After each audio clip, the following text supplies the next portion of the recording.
Hello and welcome to the Dashforce News Free Amigos podcast. Today is episode 31 and it's the Christmas special. Yay! Yay. Merry Dashmas, Brian. Oh, Merry Dashmas to you. Merry Dashmas, Joel. Merry Dashmas to you. And today's special guest, if you haven't read the title of the video, is Chuck the Man Williams. Merry Dashmas, Chuck. Hey, how you guys doing? Glad to be here. Yeah. Excellent. So, wow, today has been a roller coaster. So this morning I woke up and everyone was like, go to CoinMarketCap. It's gone down. It's been a roller coaster. There's a bit of recovery now. Guys, what are your thoughts today? Did Charlie Lee start off the big sell-off, or is it just a coincidence? I think he had inside information.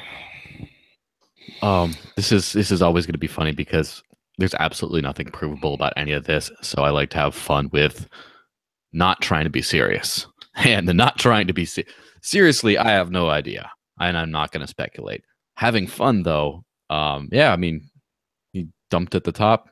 He had his HODL shirt on just to like lure people in the top false sense of urgency. Now he has his SODL shirt. And yeah, it's been a crazy wreckage of the markets that has since kind of rebounded pretty well, and I think the rebound has been good for Dash. I know it jumped over IOTA briefly in the market cap rankings, might still be there, I haven't checked, and has been gaining against Bitcoin in the recovery. But yeah, I mean, it's just so sad. Like I wrote an article today, it's like this is like the lowest the crypto markets have been in like 10 days. So rest in peace, cryptocurrency. It's over. Yeah. I mean, seriously, we talk about this is like a massive wreckage, and then it just kind of you lose like a week or two at the bottom. Like I remember, obviously, a lot of people are a little bit older than me in terms of crypto years, but even then, the 2013 spiked to 1100 or whatever in Bitcoin, and then it just crashed over the next year. I mean, how scary was that? I was actually making Bitcoin all for income all the way down. And then it just took 3 years to get back to its previous price. I mean, this is nothing. Yeah, hopefully it doesn't take that long this time. But this was a really nice, really good correction, I feel. It was needed. It's recovered nicely so far. It could still keep going down. But yeah, all my Dash indicators, stuff I look at Dash is just still very, very bullish. Yeah, I have to agree with that. My TA on Dash is still pretty strong, and there's a lot of room for growth. But yeah, the correction is good. I mean, it's always good to exhale after a long bull run, you know? Yeah. What's your sentiment though? Like right now, how do you feel about Dash? Has the crash phased you at all? Or do you not pay attention to the price? Are you just... you know what, I feel for the people who just got in. Like there's people, and especially close to me, who finally, you know, the FOMO of $10,000 Bitcoin motivated them to finally move some money into Dash or whatever, you know, I've been talking about for however long. And now they got to ride this out. They tried to make some moves and all this and that. And I think, so there's a mix. Like, I think people who've been in and are up, like, it's okay, just ride this out. It's going to be, you know, another day, another Dash, you know. But for the newbies, I really feel for them, because there's going to be a lot of people who are going to capitulate. They're going to bomb out at the bottom, and they're going to be kicking themselves. And we're getting a lot of haters. We're going to create crypto haters out of this one. And then they'll have like to come around. Miners, like the Dash miners that bought at the very peak of the mining fervor, and it stopped being profitable to mine, and now they're like, we need to change Dash's everything. It's block reward just so that they don't lose money in the short term. Yeah. I know we have a little bit of that. Hopefully not too much, and hopefully anyone who gets in on this, anyway, if you have a friend who's a recent hodler who just got wrecked, please reach out to them and just show them a chart. It's like, look, see this? It goes up and it went right down to 10 times where it was last month, and it's going to be fine. Remember the 2013? Like show them the past and be like, it's going to be fine.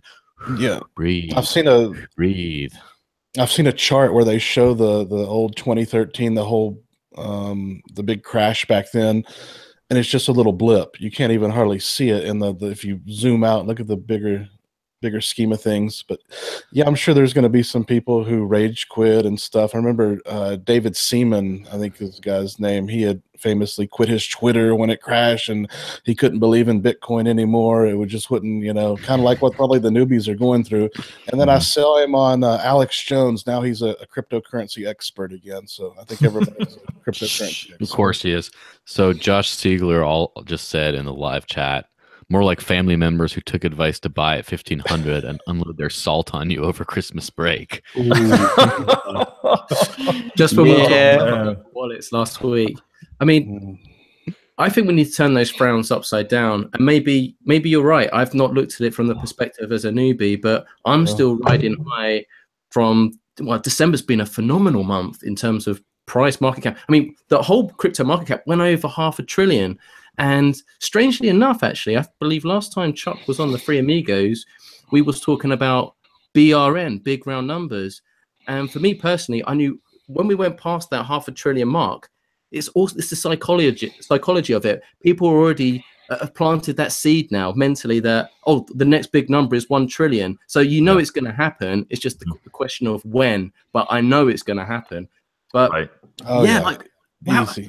if you're here at the beginning of the month, right, in December, and where we are now, I haven't even flinched at the price. I'm still ecstatic. Like, we're still over $1,000 right now, and we haven't even begun yet. Personally, well, you know what? Yeah, that's the thing that I keep trying to keep in mind is like we are just at the beginning of a very predictable cycle of hype. Like if you look at, I put in the core team channel the other day about the Gartner hype cycle. You guys familiar with this? There's an initial launch, and then it goes through this. I hope I'm doing this in the right direction. But there's there's this peak of inflated expectations, and then there's a big kind of crash, and it's the emotional path that that societies and groups go through when new technologies are introduced, and then there's a long upward curve on the back end. So the hype cycle for Dash, was that the $14 spike of years ago? Yes, right. And we're in mania right now. You're telling me, Chuck? Well, I think we're reaching the rounded curve of an early wave, and this is the biggest early wave that we're having right now. And I think this one's going to take 18. I think it's going to be about 18 to 24 months to reach the peak of this. And I used the .com bubble as comparison. The .com bubble peaked around 10 trillion, and that was back in 99, and if we inflate that out to today's terms, we could probably go to 25 to 50 trillion before we reach the actual peak of the whole crypto market. In terms of thinking about that, right? What is the .com bubble at today? Obviously, it's not a bubble anymore, but no. What is the market? It went through that cycle, and it dipped back down, and it's probably about half to 2/3 the way back up the hill to where the peak was back in the .com boom. That's my guess right now. At least in terms of the timeline. Cycle, right? Yeah. It's very, very interesting. But what I want to know is, Chuck, and from Joanne Bryan as well, but as you're our guest, you can go first. Can you put your mind back to Chuck, January 2017, and compare yourself to Chuck now in December? God. So much has changed, right? And when you think about it, it's been crazy. It's the Christmas special. I think we should look back on 2017. It's been an amazing year. So much stuff has happened. So can you remember how you were feeling and what position you was in January 2017? Man, so much. So I wrote down some highlights of 2017 and getting hired on at Dash. When I started working at Dash part-time, that's in the top 6 for sure. But then getting interviewed by Amanda B. Johnson, that I had been following her for a couple years, and I find her to be she's a crypto journalist, man. She's respected in the community, and showing up on her show, that was really, really cool. And then of course the Dash conference. Oh my God, I could not have even predicted that. But speaking there and feeling that energy and seeing the crowd and meeting so much of the Dash community. And then meeting Max Kaiser and Stephen Baldwin on the Gap tour, and then Scott Farnsworth with the Jet, and seeing how that all impacted everybody, and everybody walked away from that with life experiences. It's been an incredible year. Yeah, so it feels like one of the new Star Wars movies where all the old characters make a cameo. We're like, whoa, can't believe you're a legend. Yeah. One thing I wanted to say real quick about the price and everything, one thing I was thinking about is that, it takes a while for people like Coinbase, and they're really far behind, cracking all these places to get verified. And the hype, kind of the big run up in price, just started about that time. So I think there's still a whole another wave of people that haven't even got verified, haven't even put their money in the game yet, and now they're seeing it low, so they're ready to go in. So yeah, who knows about Coinbase, right? Because Brian's hit the nail on the head. It's a pretty big company. Because apparently, because of insider trading, they're shutting down trades at the moment.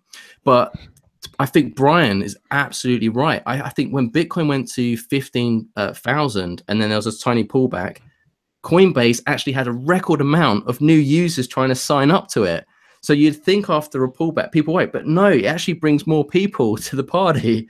So, yeah, it's interesting times right now. We're going to get a whole nother press cycle of, Bitcoin crashed. It's, watch out, be careful. But that's really just good publicity for us. And people who are smart will be like, that's a good time to get in. So, right.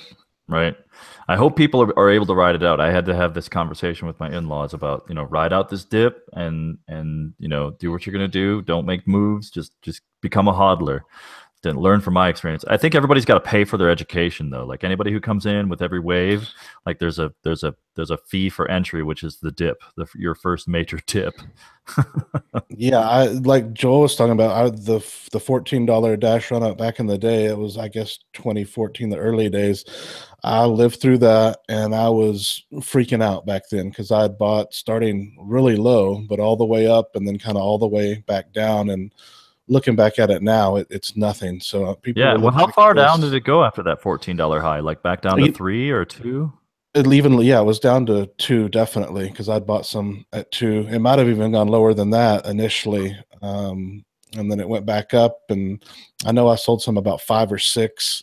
But yeah, I thought the world was. I literally had a panic attack when it hit because I had some. I feel like that's happening to a lot of people right now around the world. New people, newbies around the world, sick to their stomachs watching these red flags on CoinMarketCap all day long. Yes, the next generation of wrecked. Yeah, but you know what? I hope it's a minority that bails, that capitulates. I hope people hold on and can stick it through because they're going to be rewarded. So Joel, yes, I was going to ask you what your highlights have been for 2017 because you and me have been pretty much talking every single day. So I mean, we've been on a hell of a journey together, and it's been an amazing year. So yeah, I'm how do you make feel that about commitment. 2017 for Dash? So first off, I kind of this year is when I started getting like really into Dash. Like really, it was just around my peak disillusionment with Bitcoin, and I just was like, I need something else to make this work. And so I remember, $10, $11 or whatever like that. I was just like, this is great. I can use this. And then obviously the first massive price surge was just like, whoa. And then everyone just saying like, what's going on with that? Everyone all of a sudden paid attention to this thing that, we'd spent the last couple months just telling people existed. And that was during the peak troll wars moment when, Dash was like below $10 or not peak. I don't mean to insult your experience. Maybe emotional peak. Yeah, that was not the peak. That was it was the peak in my experience, right? In my short lifespan of this is the waning months of 2016 when everyone was just kicking Dash around. Everyone's hyping everything else. Everyone is ignoring it. I was dealing with hostile people scream and scam every day. Tone Vase was still putting out videos about Dash, which I think he's kind of learned his lesson now. And it just was this massive breakout. And then people couldn't believe it.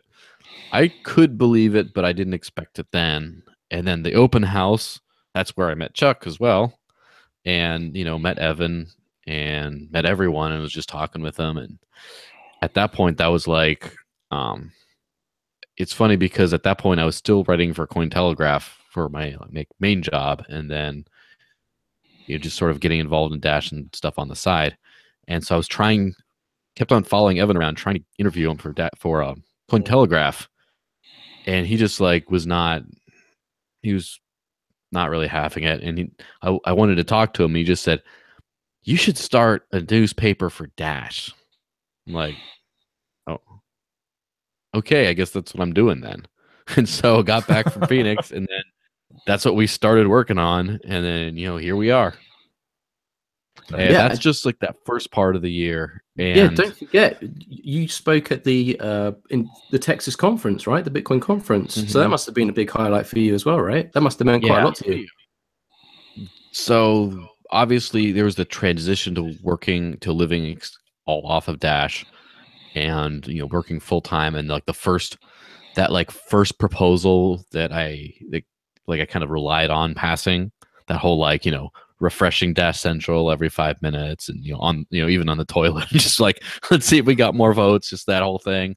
And then the first one, I just all that building up, and then I remember that competition to how many new features and offerings can we provide that we didn't get paid to do before we ask for more money. And just hey, we've been doing a good job, but we have this news site now too. Woo, surprise. Hey, we do know.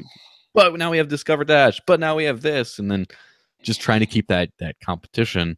And then also the stress over price jumps, because for a lot of people, for investors, it's just you got investment and you're just woo, it goes up. But for people like us, for one thing, as soon as you get, if you're stewards of a budget, you have to make sure that you're properly using it, and you don't just we're just going to keep all the Dash and just hoard it, and we got it how are we going to steward it and not just keep asking for more money every month and taking some for personal gain, right? And then also, how do you now that the price is so high, there's so much more you can do, which means there's so much more work to do, so much more responsibility. Someone in the system oh gosh, it's it's past 100 again. What are we going to do with all this money? Who are we going to hire? I don't have time for this. Right. Just a momentum kind of. I can only imagine how bad it is for Ryan. I know there's a number of budgets that he's looking at in that way. Yeah, I mean, I can imagine just about everyone who has anything to manage freaking out. And I think that Evan kind of foresaw this. He has Charlie Lee style foresight, and that's what he went off into his Dash Labs kind of direction, just a peak moment when he thought it was going to take off, because he didn't want to have to deal with all the people yelling at him and wanting things from him. He can just be oh look, a pretty flower, just be all doing his thing over there, and then Ryan's all going nuts. I can imagine it was perfectly timed. So yeah, then go into these conferences. Someone just did a Facebook post yesterday saying that the $10 that I gave him in Dash at the Texas Bitcoin conference is worth over $50 today. Wow. It's oh, well, there you go. So yeah, it's been a highlight of a year. And the thing is, I have this feeling of dread that 2018 is going to be twice as crazy, which is amazing for Dash. But as someone who's working in it and working to make things happen, it's man, I gotta I got to start my this is gonna Rocky be a training wave. Montage. Yeah, I'm gonna have to start my training montage, start punching meat and going for runs in the exercise, snow. get your sleep. Now, which, speaking of which, right outside the window right now, we're in the middle of a nice little snowstorm. So, yeah, that's the market crash right there. Just kidding. Excellent. So, Brian, saving the best till last. You're the real Dash OG here. And this adventure, well, we're reflecting on the year, but it's been a hell of a journey for you as well, right? You've seen Dash Force come to its full fruition, right? You've seen this whole journey go. You brought us all on board, right? So how do you feel about this? Dash Force at the start of the year, well, actually, I think November time was when we first started talking, right? And then all the way to now. How do you feel right now, reflecting on the year? Yeah, it's pretty amazing. I could have never imagined it would grow to be this big. I don't know exactly when the proposal was first passed, I think it was last November, December. And yeah, I really planned to just come on for a few months, get it going, and then kind of hand it off. And but it's taken off like crazy. I did not foresee it becoming this big. One person who kind of did was Matthew Meek. I think you guys know him. I believe he's business development. It's crazy, bro. Yeah. I haven't seen him in a long time though, but I remember in the Dash Nation Slack, he was. This is at the height of it. I kind of know how Ryan feels a little bit because Dash Force did get really crazy there for a while, but he really opened my eyes to the whole Dash Force news thing, which it wasn't named that at the time. But the website, there was another website, the Dash Times, and I was trying to buy that at one point, and there was some issues with that, and so I just said, we'll just make a whole brand new site. We don't need that site. And that's about the time Joel was coming on. I said, I've got a perfect writer for the site. And then Eric Sammons, I was talking to him about writing for the site. There was other people that were going to write for the site. And then now it's just blown up like I couldn't have ever imagined. So you were just like the Justice League, really. I've not seen the movie, but like Batman goes to find all these other people, right? So I remember you tried to poach me. You caused me trouble with Core, right? Yeah, I remember that. Yeah, well, they were wanting you to do like translations and stuff. I said, man, and I reached out to Ryan Taylor and I said, that's a waste of this guy's talents. I mean, he's got all kinds of stuff going on. I need him for this, Dash Force project. I said, please, let me have him. And you saw the potential in Dash Force. You knew you were more than just a translator. And yes, yeah, he knew he had a future as a professional meme creator. The meme smith extraordinaire. Yeah, originally I tapped Joel to build the Dash Force News website. I don't know if y'all remember that. Yeah, Joel was going to build it, but then we've discovered that Mark was actually the more webmaster. I was a webmaster too, but Joel he was like, yeah, I can build that. And I was like, okay. And then Mark said, no, I can build it. And yeah, and then Joel got his position. It all worked out.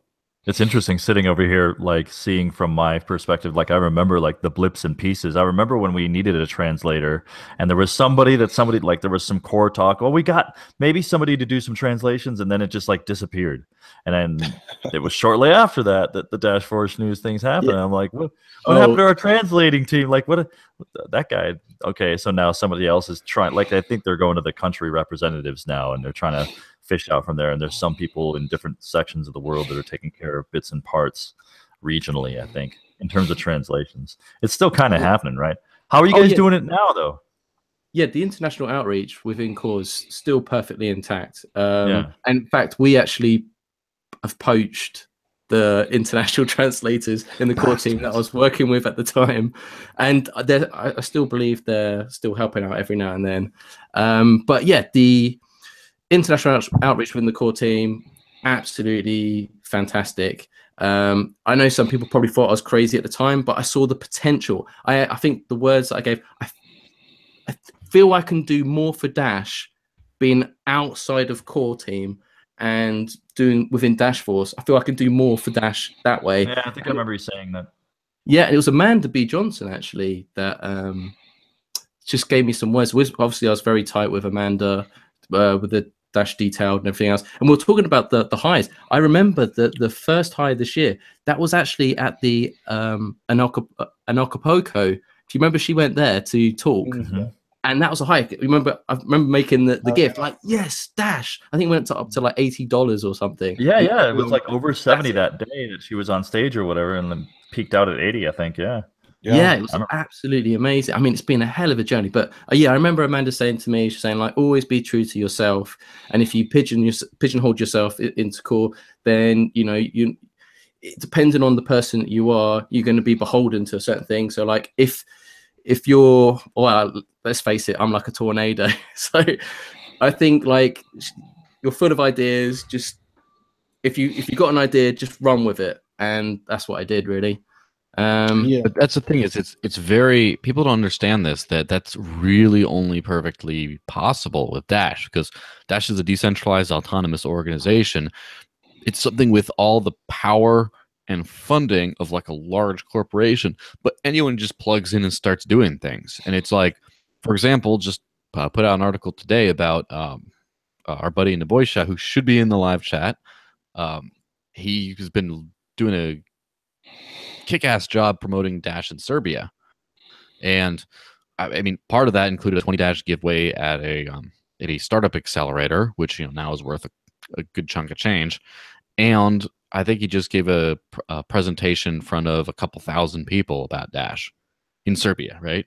So, and this is another thing that like no one masterminded. No one was like, the core team, as far as I didn't know, was not like, we need to tap the Serbian market. And Dashforce definitely didn't do that. It was just a guy who's like, I have an idea, and then all of a sudden we got this big Dash Serbia thing going on, and it's like I can't keep track of what's happening with Dash, and that's the thing is people are like, someone troll the other day was saying something like, oh well, nothing's going on with Dash, I don't hear anything, or something like that, and I'm like, you kidding me? Like, I cannot. My full time.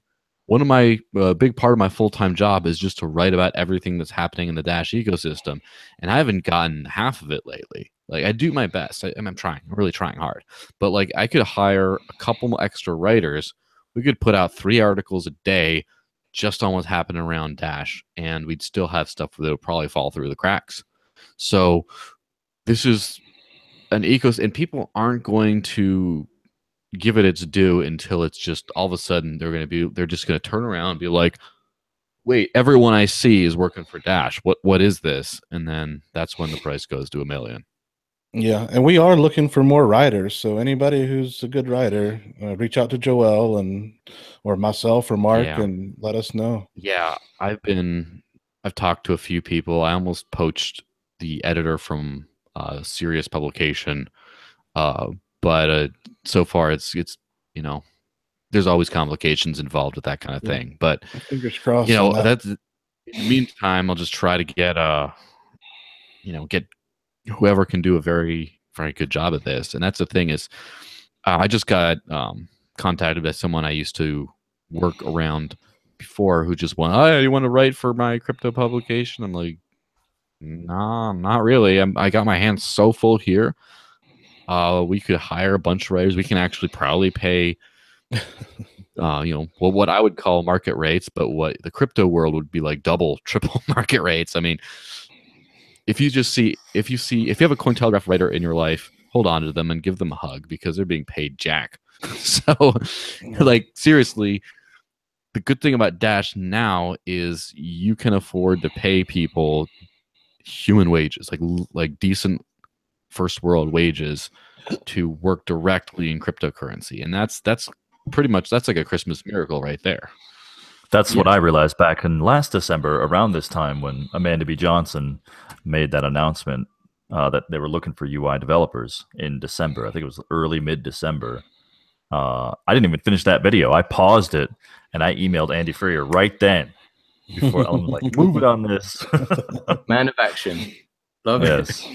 Yeah, one thing that I do like about the Dash Force is that, we're not, I think we all have an understanding that you can do anything that you want within Dash Force, like Mark and the whole gap proposal thing. So that really didn't have a lot to do with Dash Force, but it was so important to Dash that, I mean, myself, and I know Joel weren't going to say, no, you have to work on Dash Force. You can't do this side project. We encourage, Joel to doing these conferences and stuff. So yeah, anything that anybody really wants to do, even if it doesn't benefit Dash Force, you're going to kind of still get paid to just help the whole. Anything that helps Dash is Dash Force. Yeah.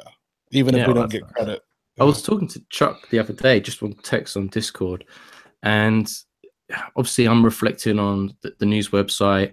We're scaling. The team in Dash Force now is actually huge. We're much more just in the free Amigos. The translation team is massive. And talking about these new writers just kind of just jogged my memory. So like, just very briefly, me and Chuck was having an exchange about the need that it's getting real now. We're getting to that next level, and it's so important for us to deliver a professional service. So when we talk about writers, we're talking about industry standard writers, because it's phenomenal what we've achieved. The website launched on April the 17th, right? So it's like 9 months. And right now, we're getting like 200,000 page views per month. We're going to be at 250,000 page views per month. Do you know how crazy that is? I've worked on about 30 websites, other websites with other clients before I came into Dashforce. And I'm telling you now, that's amazing. And we've done it with practically like zero advertising as well, budget. Yeah. We will have an advertising budget in our proposal coming up next year. What we've done is extraordinary. It's been like 95% just the two of us, just Mark and I, like plugging away, doing articles, writing images, making memes, all that kind of stuff. I think the memes, obviously they're a very fun part, but let me be serious about the memes for a second. If you see major corporations and companies and stuff like that, they're starting to dip their toes into the murky meme waters because they're realizing that there's nothing that really gets a hold of people's humanity like fun. It's just, fun, lighthearted, whatever. And Mark has been really stepping up the memes game lately. And some of them, I mean, they're all obviously all very fun and interesting. Some of them can be a little bit trippy and mildly disturbing, which is perfect because it adds that little edge of unforgettableness to it. It's like, you're not just going to remember, oh, that was a fun, crazy meme, but it's like, that was like, what was that even? You're going to remember. You're going to tell your friends and family. Man, that Dash guy, he's just making these weird Dash memes with like multicolored pulsating dancing frogs and stuff and air horns everywhere. And now every time, I love them. Yeah, and now every time I look at the Dash price, I hear in my brain that sound of that air horn. It's in all of his memes. I went back the other day. I went back yesterday or the day before. I was trolling Mark's Twitter, just looking for those memes. I had to watch them again. The Jerry Banfield one, oh, those were just golden. Wow. Yeah. There's always method to the madness, though. And this kind of brings me back to the conversation with Chuck, because Chuck is a master of psychology, right? He really gets this. No master. Oh, no. Well, I enjoy talking to him about these kind of things because it's understanding people.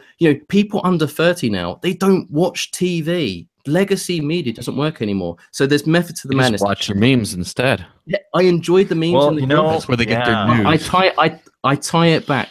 You have to have a multi-pronged approach. So with the memes and GIFs, I just do that on the side, right? There's the main job and then there's the fun part. But I will always link back the news articles or a message with that meme. And it's always about the bigger picture. That's part of it. Right. But that's part of the raised expectations that you realize that are landing on you, right? Like you're like, I have to have a message here. I can't just talk all willy-nilly and have a meme that means nothing, right? Absolutely. So you're recognizing that there's a raised level of expectation. And it's ridiculous. Like weaponizing the memes. I do feel a little bit of pressure. Like I was looking at my Twitter account earlier and I had like nearly 200,000 impressions just in the last 24 hours. And now it's kind of like, whoa, it's actually becoming quite more important because when you look at those insights, it's just like, this is crazy. And my Twitter account has grown over by 1,000 followers in the last 28 days. And when I look at those followers, these are people from Bitcoin Cash all over the place. Mm-hmm. It's just insane. So it really is working. Just in the last 2 days, I've done 2 posts on Reddit regarding this, and we've been trending. This is this is a funny joke. I think Albert crashed the Bitcoin price because he took a screenshot and shared it in our work Slack.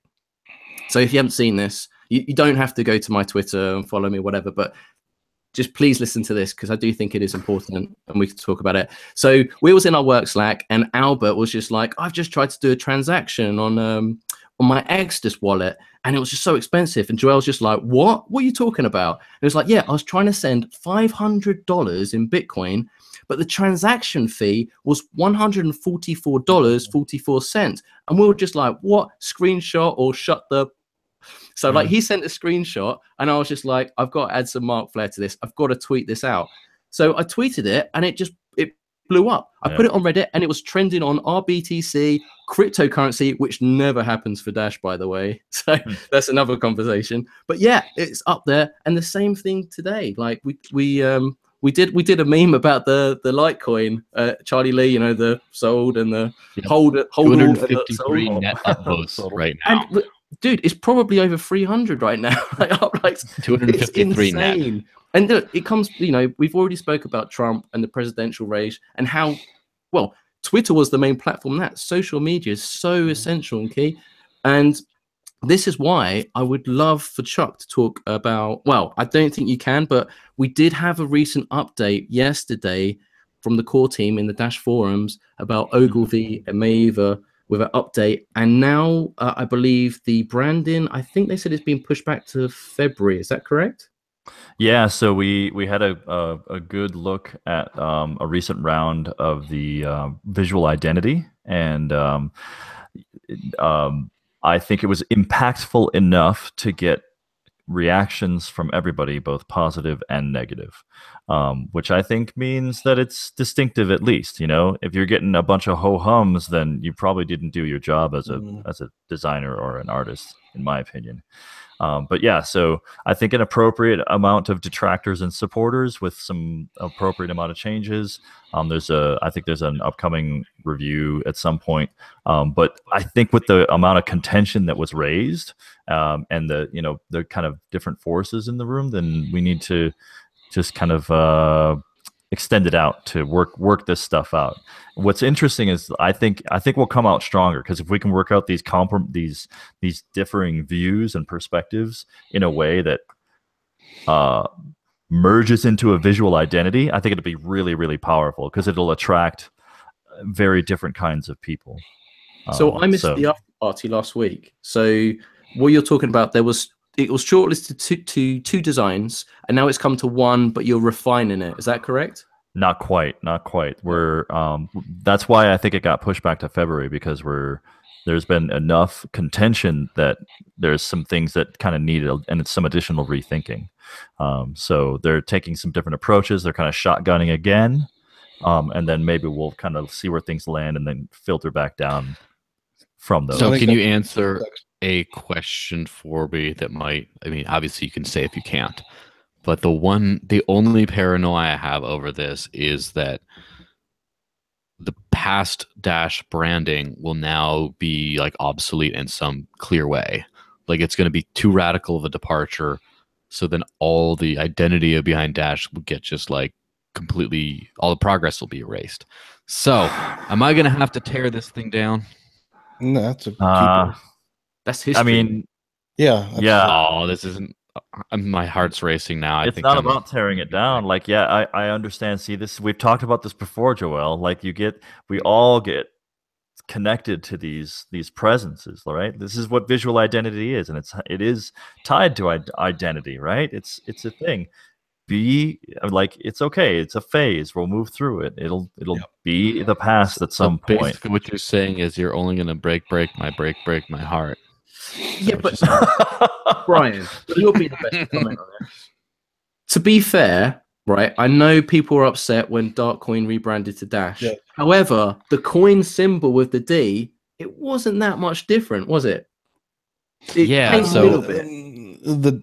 I like the Dash, how it is with the Dash and the D, but yeah, it was hard for me at first to get. I didn't like Dash. I didn't, because Darkcoin was so cool, and at the time it worked very well, but then it grew on me, and I understood what they were doing to be more professional. There were supposedly issues with getting us listed in places because it was Darkcoin, and so Dash is much more friendly, and the Dash digital cash works so well, so it grew on me. Do you remember how the Dash logo came about with the rebranding? Interesting. We actually hired a company to do it. It was a contest. I think it was on Bitcoin Talk, right? Because they said, like, let's have a rebranding contest, and like loads of people put in loads of entries for it.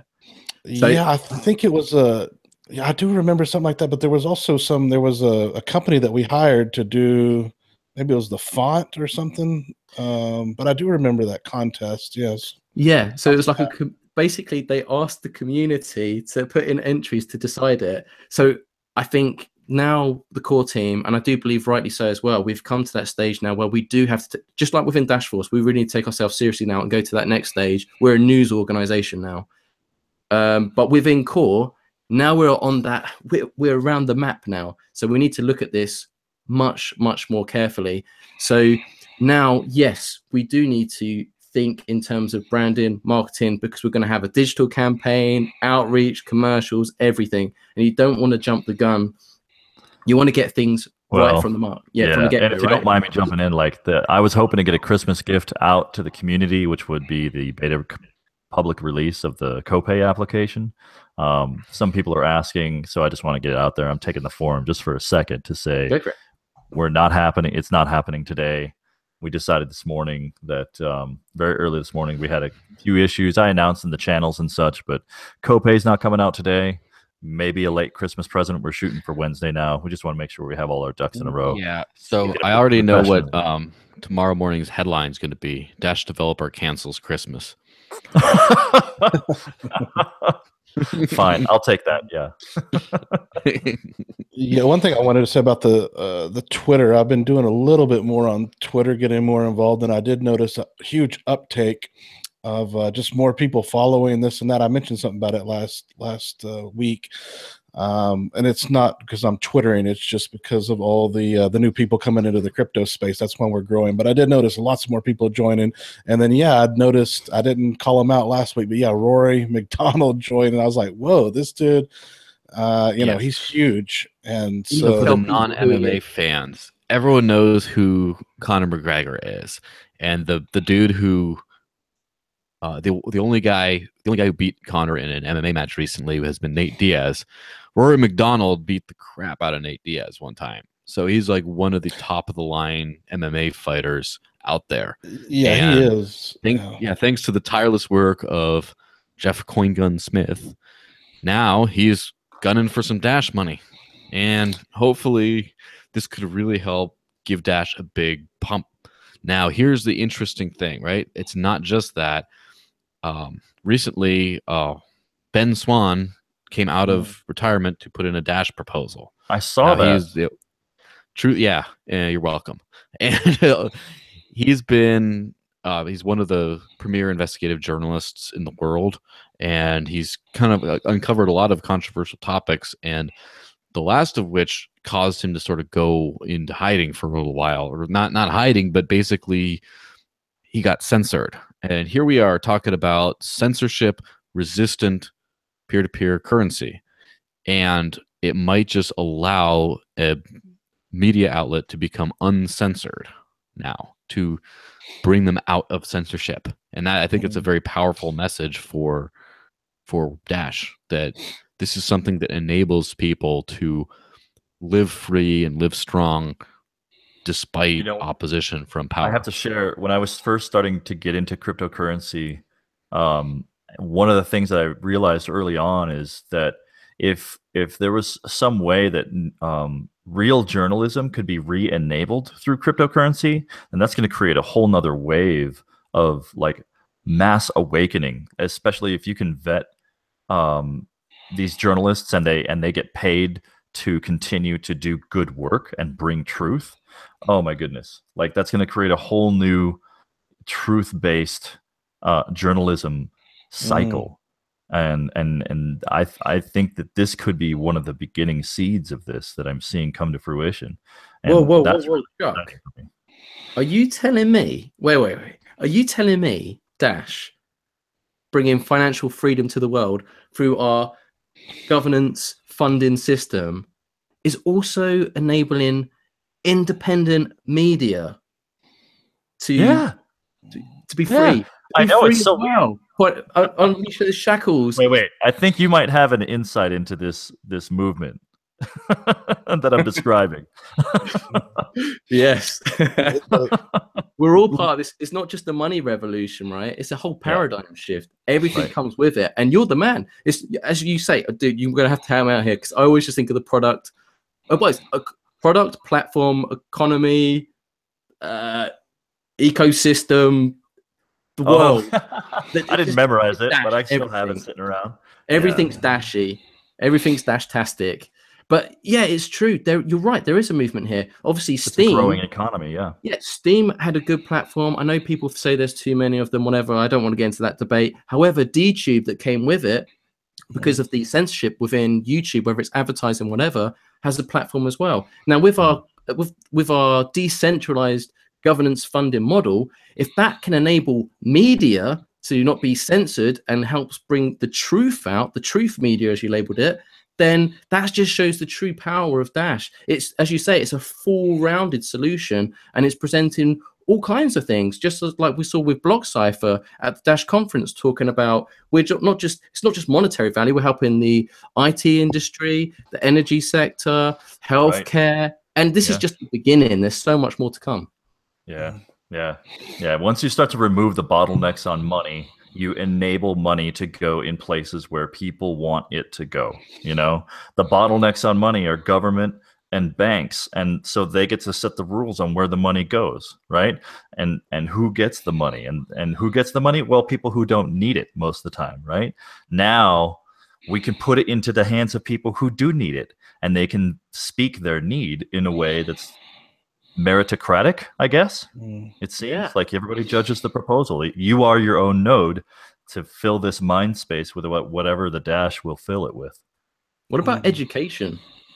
Because that's happening. I mean, you got the Bit to Byte program, and you got there's some people on the team who are working on different things, and we've got a great documentation, like Quantum, the guy Explorer. He's been working on some documentation at that, and it's beautiful. Like the when we go to V13, when Evolution gets launched, we're gonna have beautiful documentation with it. That's gonna be so comprehensive. You'll be able to go from knowing nothing to being a Dash developer. It's incredible. Happy you said that, because look, folks, if you're new to Dash, this is why I know everyone always says, "Oh, Dash Evolution is going to come. It's going to change the game." It is going to change the game, but when you undertake such a huge momentum thing, people say, you know, the media will say it's PayPal 2.0, right? But can you imagine if you was tasked? I'm pointing to you at home. If you was tasked to build PayPal, if you've been there, have you seen the documentation? Have you seen the support? You're supporting the world. That you need to really, really think this through and everything else. And having that documentation and having everything laid out flat is so huge. So the fact that the groundwork's been done on the bottom floor first is amazing, because that's often something that's overlooked. Is that fair to say, Chuck? Yeah, absolutely. Yeah, that's a very common thing that gets forgotten in the software industry. Documentation is usually the last treated. And the way that I try to mitigate that particular risk is to bring in a documentation framework up front when you start writing the code, so that as you're adding functionality, you're using the existing documentation just as a personal reminder, and then that becomes the documentation that's easy to export automatically. And I think that's one thing that's been consistent across a number of teams. Like, everybody wants to have the documentation up front on this team, which I find as a marker of personal, like, developer maturity, because they know they're doing a favor for future self with the now self by just getting in a habit of doing the documentation. Ian, welcome. Hey, man. How's it Hey, going? Chuck, how are you doing? Not too bad. How are you doing, man? Hey there, Mark. How's it going? What's new with you? What's new with the Dash Drive? We want to update. Come on. Tell the They're community. gonna grill you right off. Not even coffee, no tea, no nothing. Just straight to the meat. We actually just recently are doing some hires to assist us with that. Oh, great. And we're still doing a technology search. Oh, brilliant. Some of the folks wanted to use Elasticsearch, but I'm kind of against that, and I don't think we want Java on the hardware. Yeah, so a lot of crazy technical stuff. How are you enjoying the weather these days? It's a white Christmas. It's a white Do you have Christmas. rear-wheel drive or four-wheel drive, Ian? I hear it's pretty crappy driving. I got a four-wheel drive. So he wanted to drive over. That's why. Yeah, it's the first time I've actually it is when I first bought it. It was snowing. Who's that I've dude in Joel's bathroom? He's like a creepy dude in Joel's bathroom. That's Bobby Lee. Oh no, it's the thing that I hit when I get frustrated. I was gonna say it looks like one of those MMA punching doll things. Yes, remember if you're cooped up inside all day working on Dash, scrolling the headlines, getting wrecked in the markets, whatever you're doing, take a moment out to go and exercise, right? Because just get all that, get relaxed, get yourself something to drink, get some good sleep. Yeah. Sleep, Breathe. exercise, diet. This is what I tell people to prevent burnout. Don't burn out. No burnout allowed on my Does team. that include frozen pizza? No. Oh yeah, hot dogs, Yeah. stuffed crust, frozen pizza. Yeah, I was thinking about all the people that have come on to Dash here in this last year, and even people going like the crypto show and Danny and those guys are all like they were all like huge Bitcoin people, and now they're like huge Dash people. And we've seen that happen with a lot of Bitcoin type people that are becoming now more Dash slightly people. less huge. But Well, like let's the talk whole about Bitcoin. community. I mean, that's Yeah. changed. Like Discord feels like it's been a while now, but even Slack was kind of new. Well, the newer Slack was new at the beginning of the year. How do you feel about the community at the beginning of the year compared to the community now? Do you think there's a difference, or do you think it's the same? A lot of the same people. A lot of I new think it's people. filled out. Yeah, lots of new people. I think a lot of new people are kind of getting their feet wet, trying to understand what it's about. I am curious about where they're coming from. Do you like Discord? Do you feel like the community within Discord, the transition has been any different? Like just the feeling, or in terms There's of definitely communication? something different about in the ambiance of the interface itself. I can't put my finger on what that is compared to Slack, but it just feels more. It feels more techy. That's all I can say. But the people involved, it seems active. There's always somebody around. It's it seems to be well connected. Like most people there know what's going on with Dash and are asking the right questions. They're aware of what's going on, which I like a lot. A lot of self-educators. Which is interesting. Speaking of people who know or don't know what's going on with Dash, on Reddit, there's a lot of newbies coming in, and that's a great sign. There's a lot of people like, why is Dash going up? And then how is Dash better than Litecoin? Is it compare Dash to this, or just some really rookie questions like, so do miners don't get everything in Dash, or like just random question, how is Dash's privacy? And it's just stuff that us Reddit soldiers have been used to fighting, kind of talking about that stuff for years. And it just sometimes it gets a little bit repetitive to have to repeat this kind of stuff. But it's a great sign to have so many new people coming into the space and asking all these questions. Yeah, all of our lives have changed so much just this year. I was just going to say, just the celebrity type people that have come on, it's just been amazing. I can't imagine what the new year is going to be. I was going to say, besides myself coming on, then you got Rory McDonald. I mean, Rory McDonald is huge. Rory McDonald is huge. People who don't know, I mean, he was like at the top of the game in UFC. I think there was a contractual dispute. That's why he's gone to Bellator, and he's the biggest thing that Bellator has ever seen. I know Bellator's poaching a lot of people. Tito Ortiz, maybe people heard of him, Chael Sonnen, Rampage Jack. They got a huge lineup. But then, Ben Swan, also a huge name. Max Kaiser, Stephen Baldwin. Oh, yeah. I mean, imagine, we're going to have like Obama and Trump shilling for us next year. That's the direction that we're going.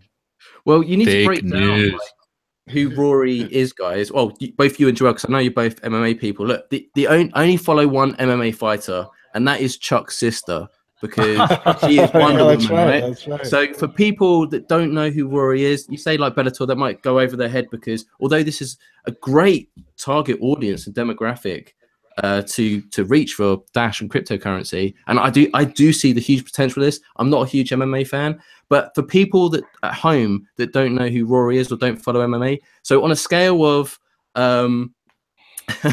of 10, I guess would probably be like Conor McGregor, where people know the name, right? Because they just think that's huge because of the Mayweather fight got hyped, down to one sort of low level, like never heard of you before. Where would Rory range in that for you? At the top, close to the top. He's just like a 9.7. 7. Yeah.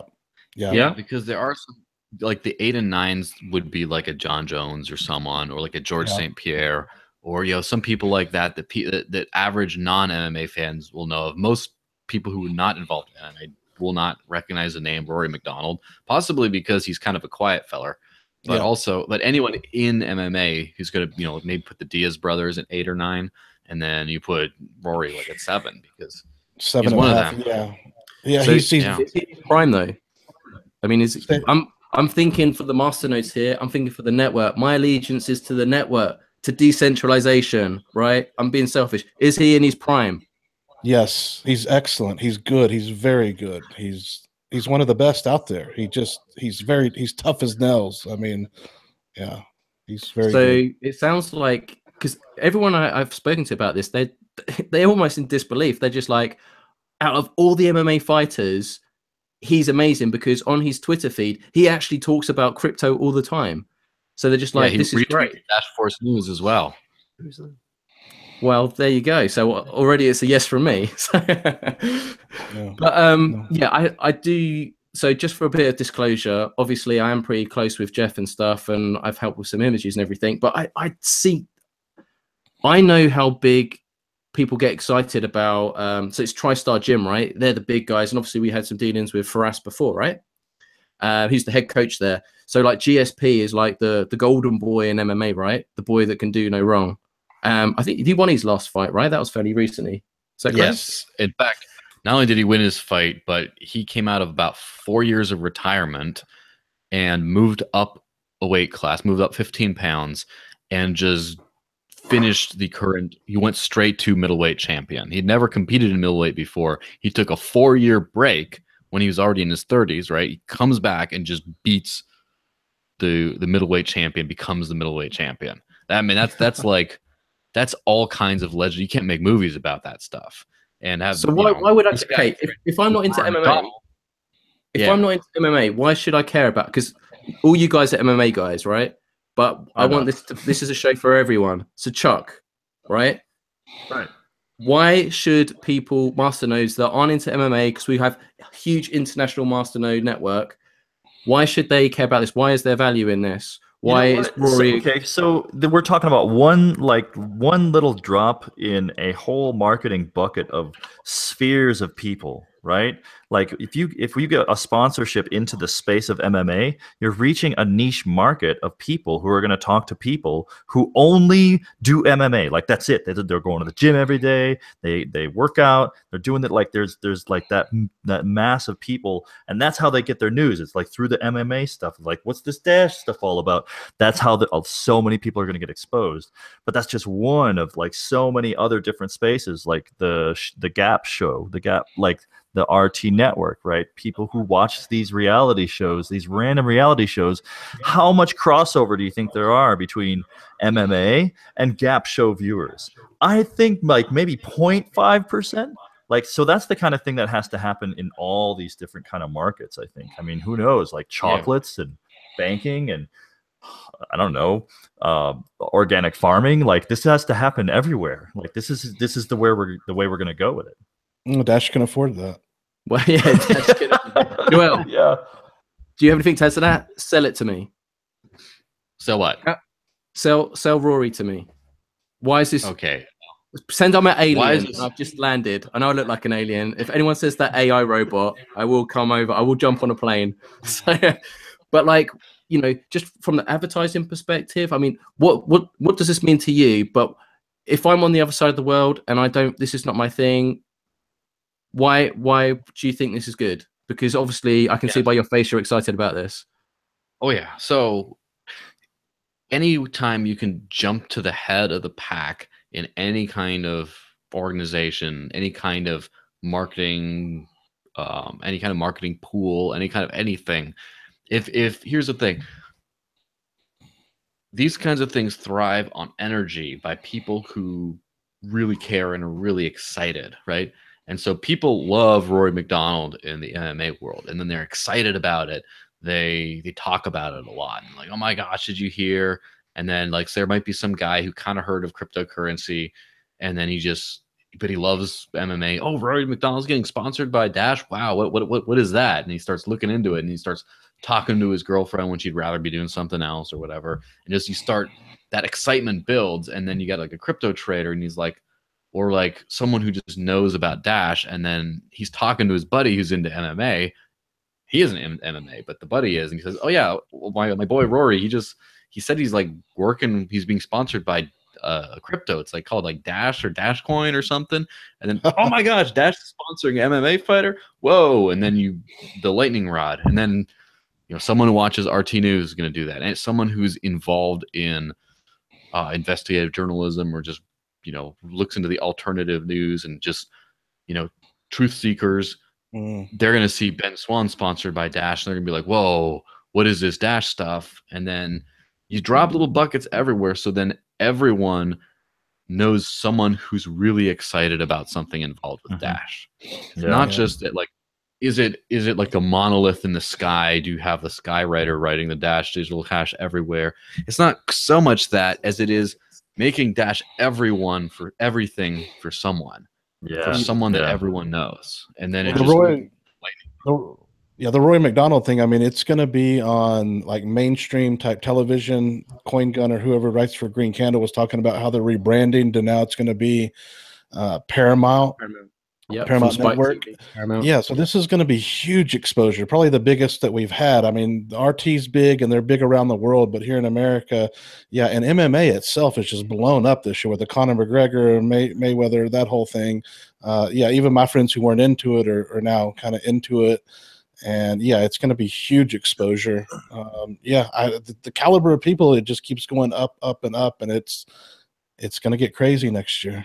Yeah, I mean, from a selfish point of view, I only care about the media and the PR side of it. However, the thought of this idea has got me very excited, not just because of the meme and the gift potential of it, but the clothing, the branding at this level of exposure within the media. I was talking to the guys the other day that if you want to do product placement or branding within TV or movies, it starts off on the cheapest network at $8,000 per second, right?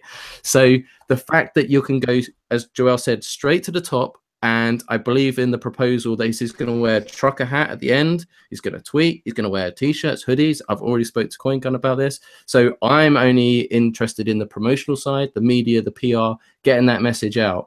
So if he can be that vehicle to get that message out, great. We already know he's got a huge Twitter and Facebook following. He's obviously on work. He's in the #1 gym for MMA, right? That has a huge following as well. There's great potential here. So I don't want people to think that we're just restricted to this. This is just one avenue. And as we keep seeing, Dash right now is lining up all its ducks, whether it's media with Ben Swan. I hope that proposal goes up live soon. I don't know if that's going in the cycle. If it is, I think that's going to be amazing. Once again, if you're an international viewer, I mean, you can read up about Ben Swan, but he, once again, selfish reasons, media, PR, he had like 150 million views, I think, just on Facebook. This is the power of social media again. So, like, you don't even need the TV networks for it. However, I'm sure he will freely syndicate those to any TV networks. Because why? Because Dash has bought and paid for it. Like, it's almost like the rights to it, pretty much, right? So it's this is next level stuff, and it's only going to get bigger. So these opportunities right now, we should be grabbing them left, right, and center. Boys, are you with me? Yeah, and Ben Swan was a professional news guy. He worked for 2 different stations. I think one was, maybe Joel may know, I think it was Ohio originally back in the Ron Paul days, and then I believe he went to Atlanta, CBS Atlanta. He was like an anchor or a co-anchor, and then he went and he also did the reality check segment, and then I believe he moved to Atlanta, and then I think there he just did the reality check segment, which were excellent segments, Fox, very well researched. CBS, Price News. He's like a who's who. And this is if you watched Amanda's update recently, obviously she's creating a whole PR portfolio. This is so important, and I can tell you this from a PR perspective, to have someone that's recognized in the industry, professional, because he's already networked. He's already, he already has those networks and those contacts and has an established profile. So Amanda, right now, for some of these TV networks, there's a lot of not bureaucracy, but you have to kind of play the right game to get everything in there. So you have to kind of have your profile to present to people first, whether it's just you're talking about a certain subject on the day or whatever. Now, Ben is already a well-known accredited person, right? He has a huge history and he has a huge following.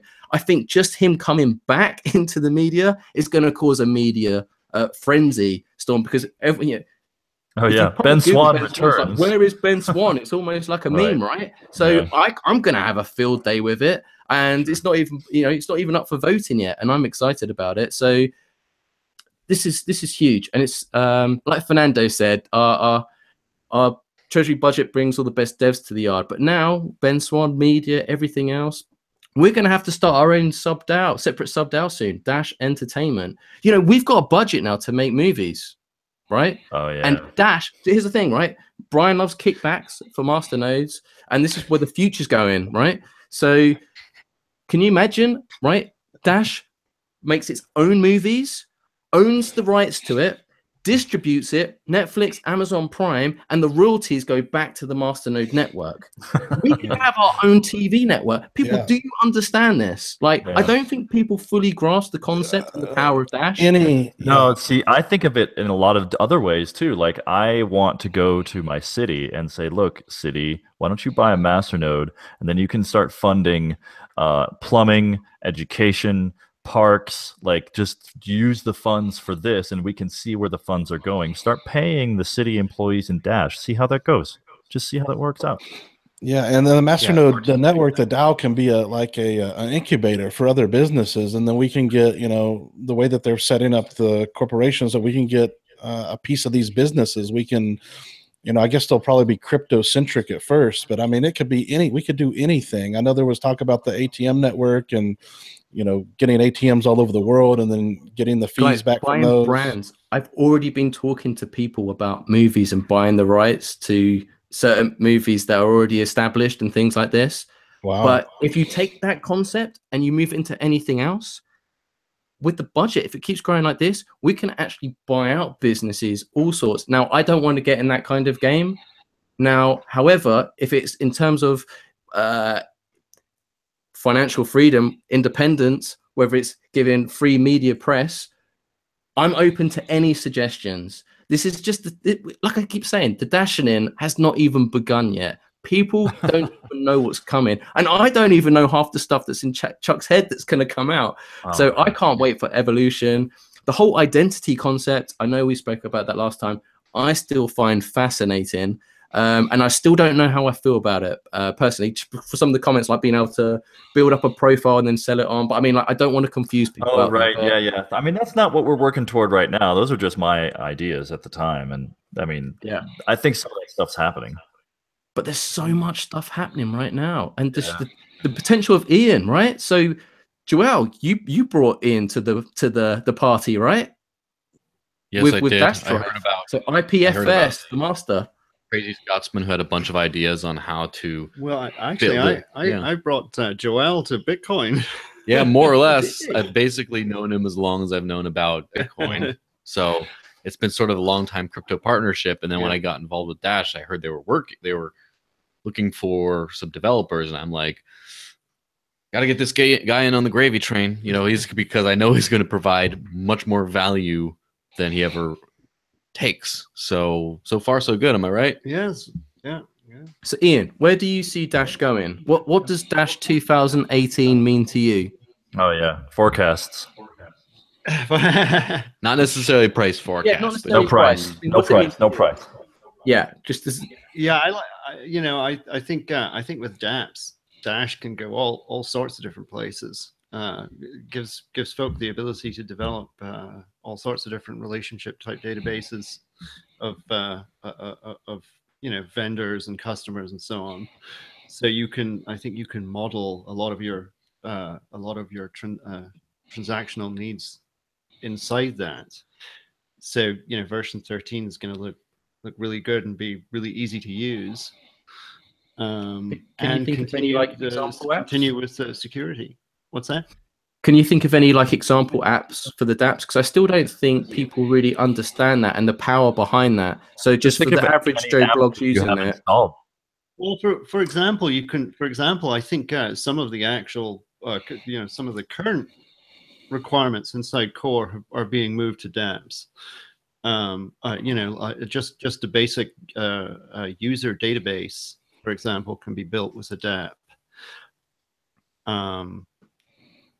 So if in layman's terms, if evolution is PayPal 2.0 and you log into it, so these extra apps functionality kind of open source where people can build on top of that and offer different services within that, correct? Yeah, think of like a Google Play Store. Go ahead. Where Right, you've got so- a whole collection of different kinds of applications that are, promoted on the Dash platform or utilize the Dash platform, because you're going to have, an identifiable account. You are an entity on the Dash platform when you're written to the blockchain with your private key, right? But that's all you are, is a bunch of digits, right? There's no identifying information. What these DApps are going to do is enable you to connect your money to your activities that you do with your various tools. Like, so you can order the Lyft car driver and have the Lyft car driver pick up food for you on the way in an ideal world, and make one transaction with that, right? Like, so you get your food and your Lyft driver in one purchase, and it comes That's to you at the amazing. same time. Like, it's just an idea, right? Like, so you Well, just can start aggregating more this pieces is what- together. So yeah, People need to so these ideas are always can be modeled as a database, and that's basically what the DApp is. It's kind of a database with the built-in functionality of the blockchain. And evolution underlying gives the developers transactions. it gives the developers the capability to define their own kinds of rules. Eventually, V1 or V13, it's going to be a set that can be extended, right? Okay. So Yeah. is the analogy the PayPal with an added app store good? Is that good in layman's terms? No, I think the idea is PayPal. You can make PayPal on a DApp. Yes. I think that's the idea. So And then anybody you of can the make world twi- could you know, make you- a decentralized PayPal, and then we would have like 20 Yeah. different decentralized versions of PayPal out there, and they could market them and build their own businesses on top of that. You would have a decentralized, coffee ordering system, and some dudes out there just brokering coffee orders, and it all happens through the DApp that he built. And it's so easy because he didn't have to spin up a database. He didn't need an IT team. He just went through a bunch of configurations and said, here's my products. And now he's got a storefront. Yeah. It Now sounded a lot imagine like this. a Imagine Ethereum. Defining the relationships between Yeah. the different keys and Imagine so on. Mark Mason's t-shirt store as a DApp in the Evolution wallet. Then when you just start getting that itch that you need a new bit of swag out there, you need a new HODL shirt or something, you just go in your Evolution wallet and just be, Right. hit me Well, with the seeing t-shirt. what Mark will be able to do is he'll be able to set up a subscription plan, right? Everybody sign up for, 0.2 Dash a month. I'll send you a treasure box of bottle gear, whatever, now you can, and that'll automatically hit the wallet. They can pre-authorize a certain amount. You'll have subscription plans. You'll be able to eventually pay your water bill, your Hang out, electricity Chuck. This is bill. great stuff. Yeah. Put it The all Dash in there. loot box every There month, will be- stickers, signed I can t-shirt from imagine Evan. this. Yes, I can imagine this in the future. Everyone sharing screenshots of their DApp dashboard, and because it's going to be different for every person. And for Right. example, there will be Marks with like the frozen pizza express that you can just hit a button and he just sends a few duffs, Right. and then he gets his frozen pizza delivered. And he has a frozen pizza subscription, and it varies it, and they do like a quorum of the pizzas, right? So that's like a random pizza flavor selection, but they can't be like too many that are right next to each other. It's like a little bit of a semi-randomized. But then you quorum got that your picks pizza out. delegates on the social plan, right? You can delegate your pizza selections to your delegates.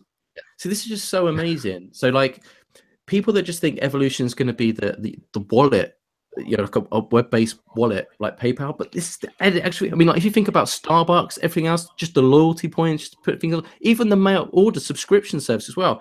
It's just like the potential is limitless. It's endless. It's an economy. Yeah, that's why it's an economy. Yeah, exactly. Because it's everything. It's It's a everything. platform. Spend money. Yeah. Yeah. Brian, Yeah, hey, this is exciting stuff, right? yeah, I'm reading the live chat. I guess Macrochip was saying there's somebody cussing in there. I don't. That was Rob, Sorry, I I guess. wasn't paying attention. Did y'all take care of him? The bad virus, I guess. He's This talking- is the free market. Oh, you're giving him attention. Oh, Yes. yes. Yeah. Scott y'all Farnsworth nixed is it? in the chat. Is it Friday already? Yeah, it is. And let's see, for 2 days till Christmas Eve, 3 to Christmas. Wow, it's- Wasn't it like September, October, just like yesterday? My goodness, like this is going so Yeah. fast. It's going to be 2018, and 2018 is the day that everything goes kaboom. Everything blows up. goes to the moon. We have a constant, the memes of production go to the moon. Mark Mason's going to have to hire another full-time memer just to keep up with demand. There's going to be demand for the memes. Yes, there's going to be so much. There's going to be the Dash memes DApp on the Ethereum blockchain. There you That's go. going to crash that as soon as they finish. As soon as they solve scaling, like we got past the cats, Mark Mason's going to be like, "Bam, Dash memes." It's going to grind it to a halt. Daily payouts. Yeah, Best meme of the day. Crazy. I do have a Christmas video, but I'll be putting that on my own Twitter because it's not. We had the official Dash Christmas video on Dash Force News, which was very, the conservative, nice one. And then there's the Mark Mason air horn version, which will be, I don't know, I'll probably do that tomorrow. But and Evan makes an appearance in it as well, so I'll probably post that tomorrow. But guys, let's go back to 2018 because it's coming up to the end of the year. 2018, there's so much more to come with integrations that have already, these are proposals that have already been passed. So we've got Festi, Alt36. I'm really looking forward to Alt36. 2018 is going to be business adoption, left, right, center. Thoughts on Alt36, Festi? Am I missing anything else? We've got so much to come. Man. Don't forget Kuva Cash. That's going to be epic. Do you know what? I still need to learn more. We need to get Kuva Cash on it. Like we need to talk about this more, and we need to. Oh, there's just so much. Joel, don't actually. Maybe I shouldn't talk about that. I was going to mention about the 7-Elevens. Is that no go? That's unconfirmed at this point. Okay, right. Okay, basically, from what I understand, the big thing. I mean, obviously, Alt36 is a huge thing because it's going to be a nice payment processor that's Dash exclusive that will enable the legal cannabis industry to accept payments and stuff. Right now they're paying 30% for cash handling fees. Put that down to 1% if they take Dash. Now they can offer a 15% discount if you buy your cannabis in Dash and still make 15%, right? So that's going to be huge because it's going to bring a whole new use case, a whole new user base on board. But that's not what I'm excited about. From what I understand, the Alt36 payment processor, standalone payment processor, will also be able to be integrated into existing point of sale systems. So for example, let's just jump to the top of the pyramid. Say Square. What happens when Square installs a little Alt36 thing? You can go to any business that takes Square right now that uses a Square point of sale system and just say, hey, can you check that little Dash box on the back end? Now they're taking Dash. They got the fiat conversion going and everything, or they're keeping it. Then you can get everywhere. Like, I fully expect that by the end of next year, and Alt36 is a huge part of this, but even if Alt36 didn't happen, just seeing the way technology and integrations are going, you should be able to pay for a lot of your things in Dash. And by the end of 2019, maybe you can pay for everything in Dash everywhere. So we're getting really close to this. Yeah, you got to close the cycle on that. Who saw the video today shared in Discord of the General Bytes Cortex Pay hardware POS solution? Cool. Yeah, that thing looks slick. I haven't seen that.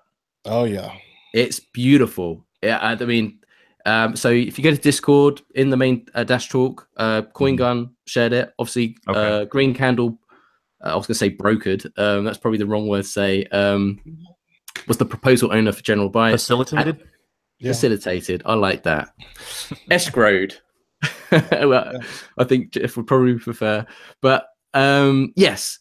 And yeah, so it's just a brief demo of it working with Dash update. And it's like the Festi card, but it's just a blackout card, as a digital wallet as a card, and it's making the payment. And it looks good, and it looks easy. It looks intuitive. So not only about business opportunities. Not only are we going to have more ATMs, POS solutions. It's going to be an amazing year. So here's the next step. Once you get that retail front, right, you get that exchange between customers and businesses. The business needs to be able to pay the employees. So we got to get all the employment, payment people, people who pay bills, those kinds of people involved in that back end part of it to close the loop, so the employees can get paid and then buy the stuff. Well, guess what? There is a workaround in the short term. Uphold added Dash, and so it's easy to buy and sell Dash on Uphold now. However, if you use Bitwage and combine that with adding Uphold as your cloud savings account, you can get paid in Dash. Just wire your money, wire money to your Bitwage account, and then ends up in Dash at the other end. I was so a right now Bitwage customer.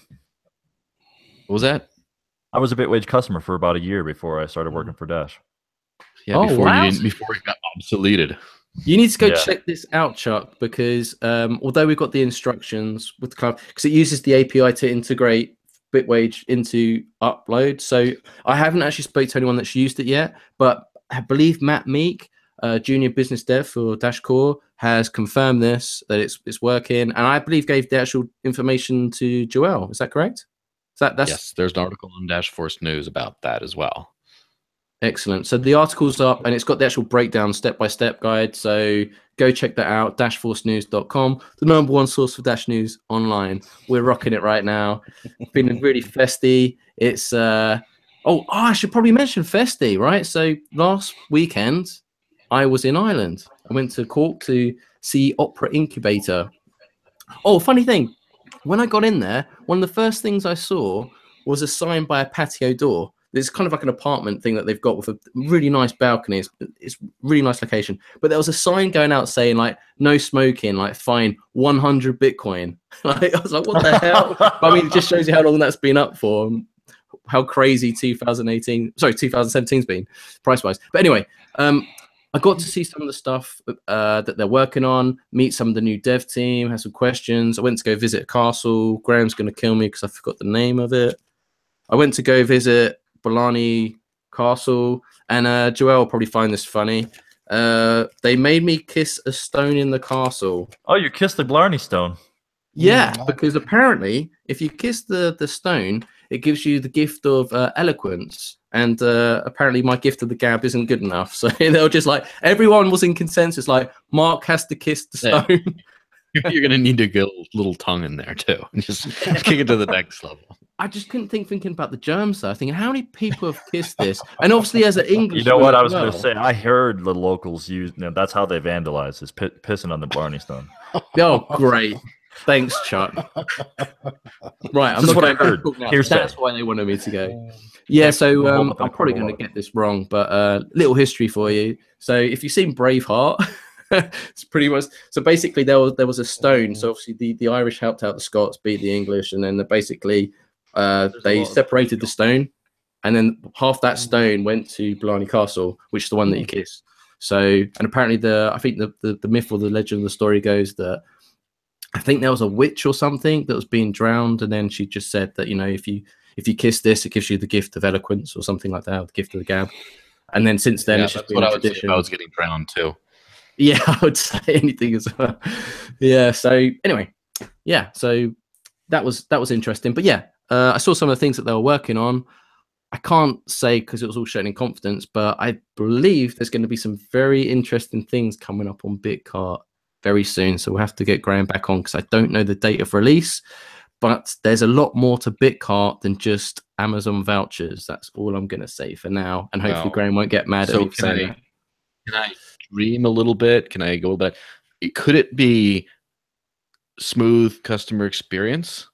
I hope that's down the pipeline somewhere. I mean, I couldn't guarantee that. I mean, you put me on the spot now. I only...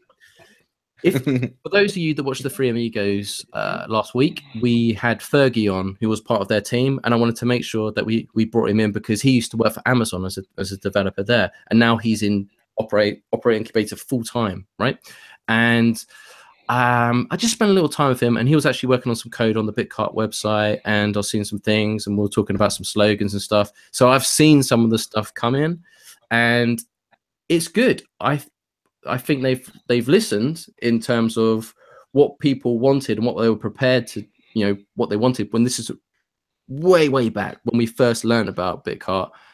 And I think it's going to be interesting, of course. And plus, he had some cool stuff on his watch, but I mentioned that last week, and Graham wasn't too happy with me, so I won't talk about that. So mention it again and mention that he wasn't happy, and that will be a double negative, and that will be a positive, and we'll be happy. Is that correct? Well, we spoke about Alt 36, so I wanted to make sure that we're fair and equal to everyone. Yeah, fair and balanced, like Fox News. Yeah, could be worse. Could be CNN, right? Yeah, but I mean, or CNBC pumping Coinbase and all this kind of stuff. Oh, one other thing I was looking forward to in 2018 is the Charlie card. Oh man, come on, it's coming up to Christmas or Dashmas. Are we really going to go there? So this is gonna be the new coal in your stocking. Is just if you've been a really naughty boy, you just get like a fake plastic, like an expired credit card with a Charlie Shrem face sticker on it. And you just like, oh man, I got a Charlie card. Nicer. What did I do? It's like the naughty elf. That will need to be in our lexicon. That will need to be all like how did it turn out? How'd the job interviews turn out? Oh man, I got a Charlie card. It's like the bait and switch. You thought you were getting something good, and you got a damn Charlie card. Yeah, we should probably give Wirex a shout out. And Raphael, if you're watching, I did get your email. Sorry I've not got back to you sooner. I will be in touch very soon. But we know that's going to come out from Raphael's appearance on Free Amigos around February times. Dash Wallet, they're working on card exchange, all sorts of stuff, and some other things on the side yet to be announced. Hopefully before February, please, Raphael. But that could be very interesting as well, because they've got a customer base of nearly 1 million. And if those with a good memory that remember back, he did, when we asked him about what 2018 meant for WireX, they didn't want to just double their customer base. They wanted to quadruple it. So they've obviously got some big plans coming, and integrating Dash instant send and hopefully private send as well later on down the line. They're fully in they're on the Dash train, and the train has left the station, and 2018 is going to be Dash-tastic. I know what I'm looking forward to in 2018. Anarchapulco. I'm going to my first Anarchapulco. Oh, nice. Hey, can we get you to speak there? Yeah. You know what? I heard they're overwhelmed with speakers. I didn't even submit anything for that, but I may be working a booth. I think Danny Sessions is going to bring the Dash booth, so I may work the booth for a day. They've only got one crypto day, so crypto slots are pretty tight. Yeah, but you got to fight someone for it. Can you bring your sister too, so you can help? I asked her help you get to a speaking slot. Yeah, I don't know if she's in a traveling position right now. She's training up for a fight coming up. Yeah, we're sponsoring the Anarchapulco thing. I would think we would get some kind of a speaking slot or something. I don't know. Somebody needs to. There wasn't a commitment. It was just a level of sponsorship that it guaranteed advertising. We'll have a booth. When Amanda went there, because how that came about when Amanda went was that I was actually contacting Jeff Berwick for a guest interview. And then he was just like, well, I've got this event coming, so if you want to be a guest on the show, then you got to come. And then it kind of snowballed from there. But there's so much potential in it. So even if you're not speaking there, Chuck, just go in there. It's so great to network because you've got so many independent media outlets. You've got Luke from We Are Change, everyone else. Oh, yeah. So we were talking about different audiences right now. You would just line them up. I mean, we had Joel in the start of this year actually speak to, I'll say start summertime, speak to, I forgot the chap's name now. He's in Canada, Press for Truth. You remember that, Joel? Dan Dix. So he was a big YouTuber. He goes there as well. So you're going to network, meet so many people. So even if you don't do videos there, I'm sure they're going to be, I was going to say knocking on your door, but chasing you up for interviews, left, right, and center. We'll see. Yeah. Ben Swan, maybe. I'll make sure of it. It's a bit of a vacation too, so I'm not going to be on the job the whole time. I'm bringing my wife, and we're about 5 minutes away from the venue, so it'll be nice. Yes, maybe at some point in the future, I'm going to have to do a pinned tweet on my top of minimum 100,000 follower count for an interview with Dash Force News. Oh yeah, there you go. Come on now, no. Yeah, well, of course. Actually, there should be another. Well, then I can't. But then I can't interview Ryan Taylor because he's only got like about 2,000 right now. Like, never mind. I got to rethink this whole rule. Sorry about that. Should be a speaking position for Joel if he is interested. So I should mention. I mean, I want to be balanced and unbiased. I've had lots of requests to do video interviews with people that have proposals up and running, and obviously, if you do it for one, then you kind of got to do it for everyone. But however, there is a proposal up at the moment by Weechi about doing events and conferences. And that's kind of unique. And I do feel this is worthy of talking about, because where they're putting on these different events, they actually want people from Dash Core to come to speak at these events. And they're at like Microsoft, Deloitte, all these kind of like big companies with developers, really interesting things. So I know Alex Werner's already on board. I've been asked to talk about Dash in the media in London.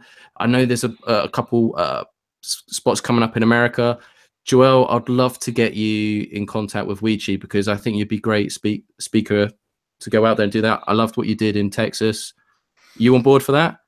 Flights, accommodation, I believe, is included in the proposal. Yeah, don't put me on the spot here, but no.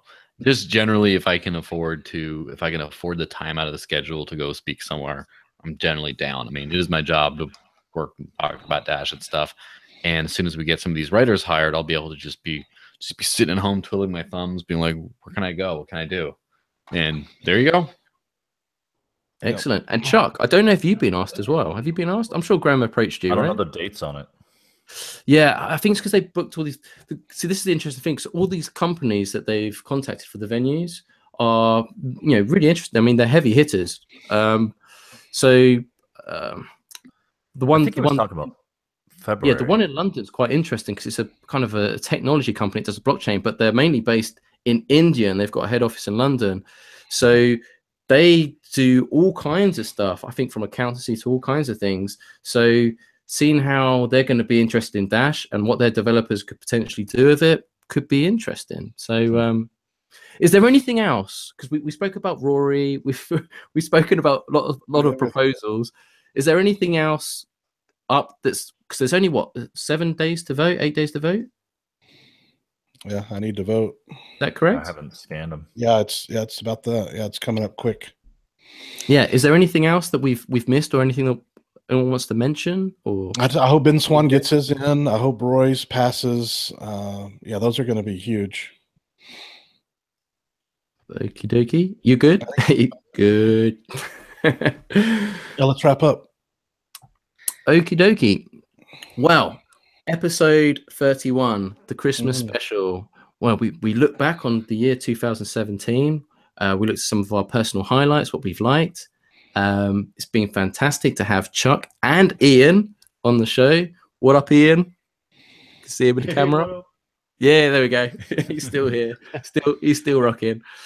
And yeah, thank you to everyone that supported Dash Force this year. We've grown so much, but we couldn't have done it without you. Next year is going to be even bigger, better. It's going to be biblical next year. I'm telling you now, it's going to be amazing. Yeah, I hope so you have. I hope you all have an amazing Christmas or happy holidays wherever you are in the world, however you choose to celebrate. I know everyone says typically, peace on earth, goodwill, but the Dash community has been so great, and I've made so many friends this year with the community, and it's been really, really great. So I hope you have a Merry Dashmas. And yeah, guys, any departing words? Thank you, Dash community. Well, thank you.